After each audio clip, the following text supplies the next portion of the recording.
Short hand dictation 40 words पर minute.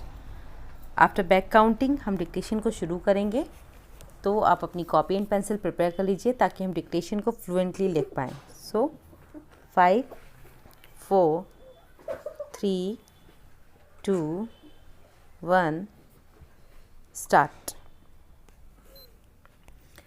किसानों के समर्थन में आयोजित कल का भारत बंद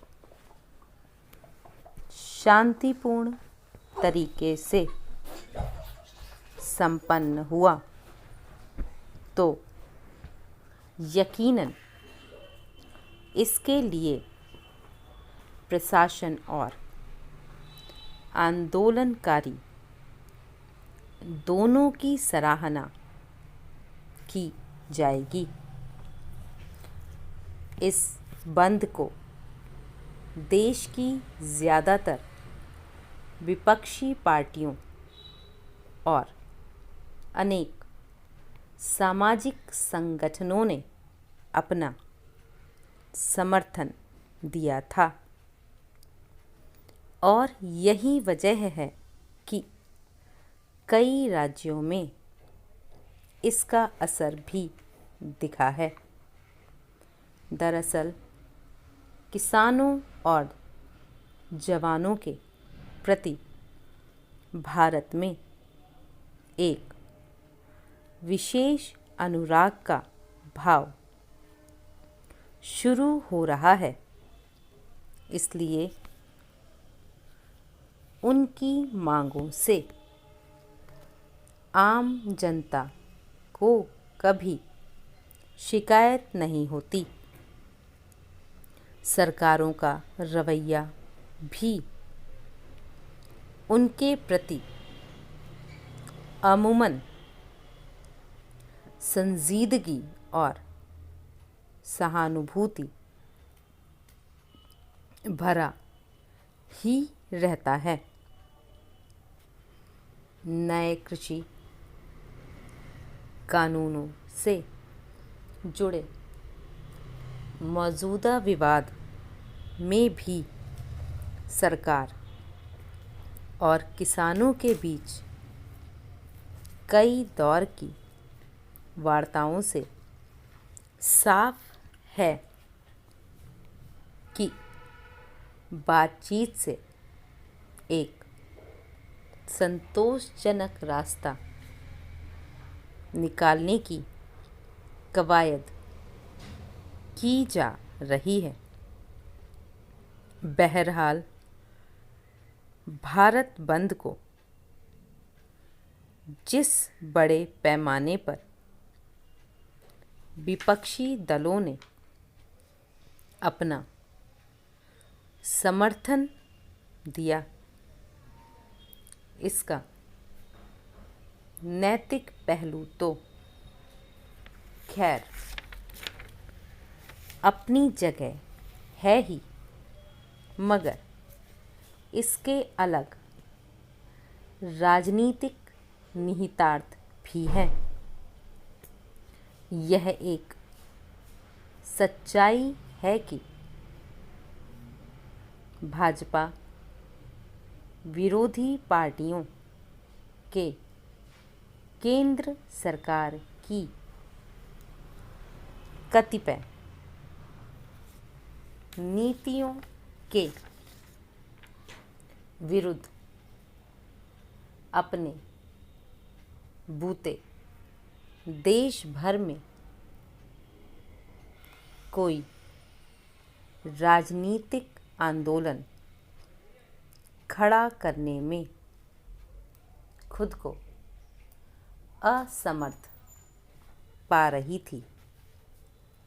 ऐसे में किसानों को हासिल व्यापक जन सहानुभूति के सहारे उन्होंने अपनी भूमिका रची है। पंजाब, हरियाणा, उत्तर प्रदेश खासकर इसके पश्चिमी हिस्से में किसान एक बड़े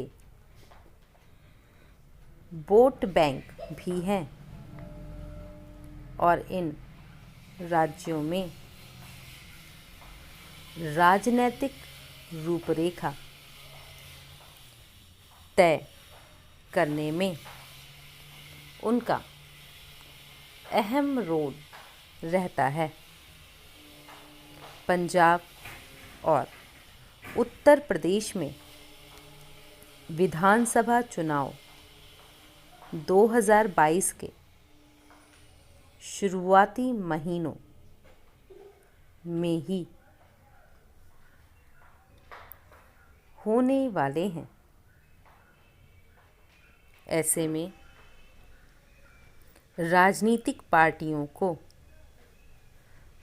स्वाभाविक ही उन मुद्दों और मौक़ों की तलाश होगी जो उनकी प्रासंगिकता को रेखांकित करें और इसमें कोई दो राय नहीं है कि किसान आंदोलन में एनडीए विरोधी पार्टियों ने वह मौका ढूंढ लिया है। कुछ विपक्षी पार्टियां तो पुराने रुख से कलाबाजी मारते हुए किसानों के साथ आ खड़ी हुई हैं। किसान आंदोलन की मांगों और चिंताओं के लिहाज से भारत बंद कितना फलदायी रहा है, यह तो आने वाले दिनों में पता चलेगा। लेकिन कृषक नेताओं ने अब तक जिस तरह से मुख्य धारा के राजनेताओं को अपने मंच से दूर रखा और परोक्षतः उनका समर्थन भी जुटाया, इससे उनकी अक्लमंदी तो झलकती ही है। भारतीय लोकतंत्र में अपनी बात को शासन तक पहुंचाने के जो रास्ते संविधान में नागरिकों, राजनीतिक दलों को दिए गए हैं, उनके इस्तेमाल से किसी को कोई आपत्ति नहीं हो सकती। लेकिन कोई भी परिपक्व लोकतंत्र अपने राजनीतिक दलों से यह भी अपेक्षा करेगा कि वे समाधान का पुल बने।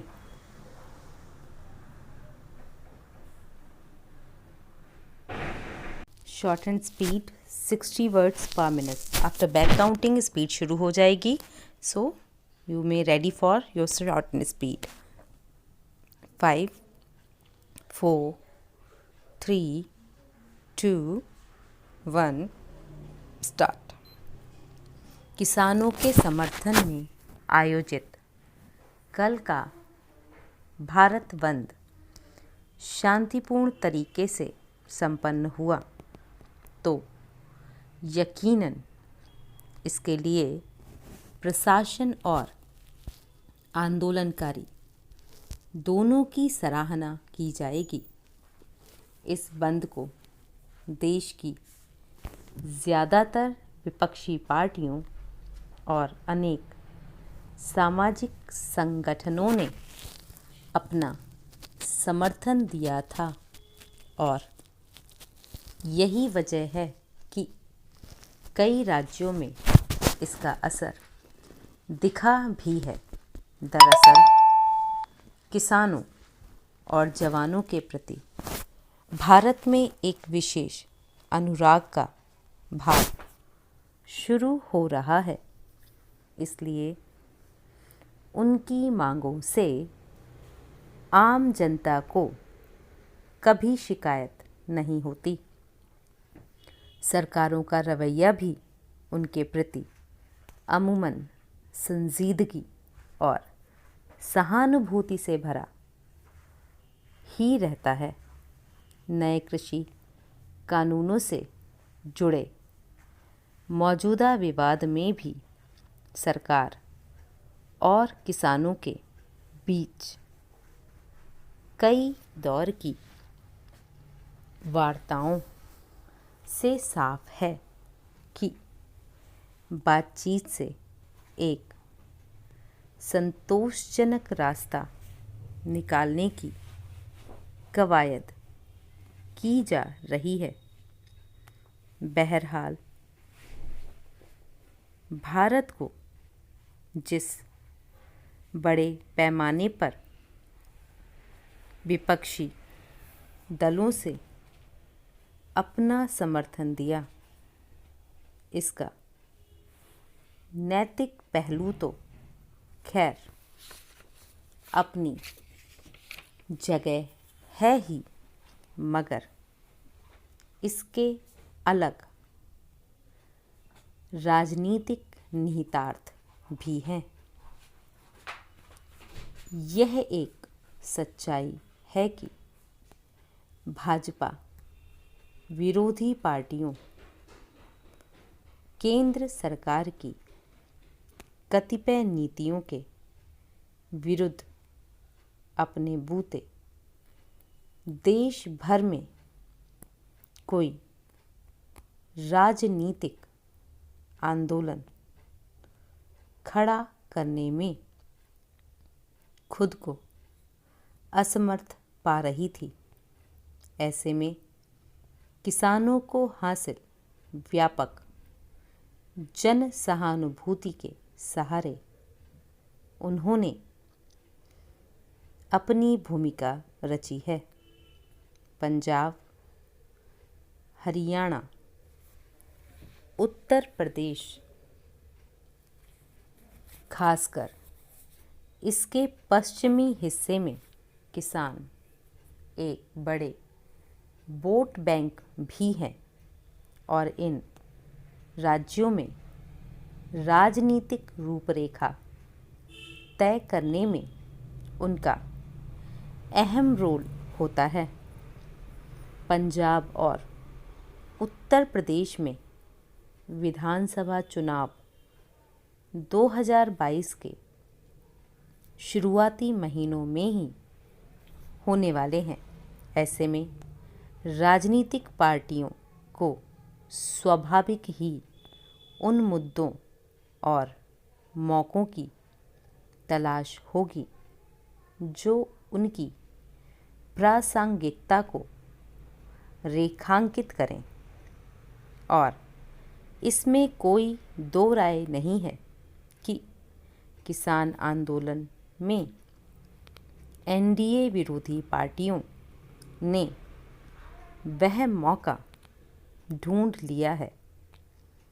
कुछ विपक्षी पार्टियां तो पुराने रुख से कलाबाजी मारते हुए किसानों के साथ आ खड़ी हुई हैं। किसान आंदोलन की मांगों और चिंताओं के लिहाज से भारत बंद कितना फलदायी रहा, यह तो आने वाले दिनों में पता चलेगा। लेकिन कृषक नेताओं ने अब तक जिस तरह से मुख्य धारा के राजनेताओं को अपने मंच से दूर रखा और परोक्षतः उनका समर्थन भी जुटाया, इससे उनकी अक्लमंदी तो झलकती ही है। भारतीय लोकतंत्र में अपनी बात को शासन तक पहुंचाने के जो रास्ते संविधान में नागरिकों, राजनीतिक दलों को दिए गए हैं, उनके इस्तेमाल से किसी को कोई आपत्ति नहीं हो सकती। लेकिन कोई भी परिपक्व लोकतंत्र अपने राजनीतिक दलों से यह भी अपेक्षा करेगा कि वे समाधान का पुल बने।